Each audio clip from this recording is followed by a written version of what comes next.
దేవుని నామానికి మహిమ, ఘనత, ప్రభావములు కలుగునుగాక. ఆమేన్.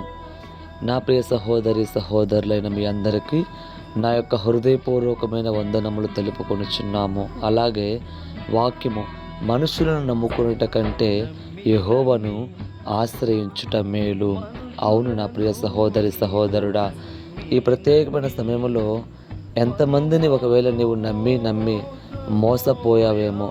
అనేక సార్లు నీవు ఆశ్రయించిన వారే నిన్ను లేక నీకు శత్రువులైపోయారేమో. నా ప్రియ సహోదరి సహోదరుడా, ఒక్కసారి వాక్యాన్ని జ్ఞాపకం చేసుకో.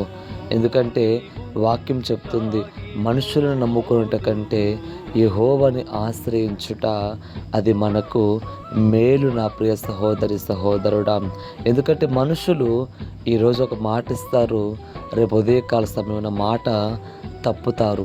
కానీ దేవుడు మాట తప్పని వాడు. నా ప్రియ సహోదరి సహోదరుడా, అంతము వరకు మనతో ఉండేవాడు, అంతము తర్వాత కూడా మనతో ఉండగలిగిన వాడు ఆయన మాత్రమే.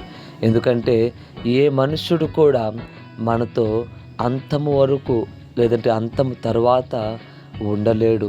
మన కొరకు ప్రాణం కలిగిన వాళ్ళు ఎవరూ లేరు. నా ప్రియ సహోదరి సహోదరుడా, తల్లి కంటే మిన్నగా, తండ్రి కంటే మిన్నగా ప్రేమించగలిగిన వాడు ఆయన మాత్రమే. ఎందుకంటే కొన్ని సమయాల్లో కూడా తండ్రైనా మరిచిపోవచ్చు, తల్లి అయినా ఒకవేళ విడిచి వెళ్ళవచ్చు.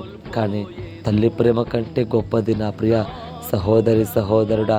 తండ్రి ప్రేమ కంటే కూడా ఆయన ప్రేమ చాలా ఉన్నతమైనది. కాబట్టి వాక్యం సెలవిస్తుంది, మనుషులను నమ్ముకునేట కంటే యెహోవాను ఆశ్రయించుట మేలు. ఈ ప్రత్యేకమైన సమయంలో ఎవరు నీకు ఆశ్రయముగా ఉన్నారో, ఎవరిని ఆశ్రయించి ఉన్నావో, ఎవరి మీద నీవు నమ్మకము కలిగి ఉన్నావో ఒక్కసారి పరీక్షించుకో. ఎందుకంటే దేవుని వాక్యం మనతోటే మాట్లాడుతుంది. కాబట్టి మనం పరీక్షించుకొని సరిచేసుకోవటం చాలా మంచిది. మన ఆశ్రయము ఎవరున్నారో, మనం నమ్ముకున్నది ఎవరినో ఒకసారి వెనుతిరిగి చూద్దాం. ఎందుకంటే యెహోవాను ఆశ్రయించుట, యెహోవాను నమ్ముకొనుట, ఆయన మీద ఆశ పెట్టుకొనుట, ఆయన కొరకు ఎదురు చూచుట అది మనకు మేలు. నా ప్రియ సహోదరి సహోదరుడా, అది మనకి మేలు. కాబట్టి ఆయన కొరకు ఎదురు చూచేవారుగా, ఆయన మీద ఆశ పెట్టుకునేవారుగా ఉండాలని ప్రభువు పేరిట మనవి చేయుచున్నాను. ఒకసారి మనం పరీక్షించుకొని ముందుకు కొనసాగుదాం. దేవుడి మాటలను దీవించి మన జీవితంలో ఆశీర్వాదాలు దయచేయునుగాక. ఆమేన్, ఆమేన్.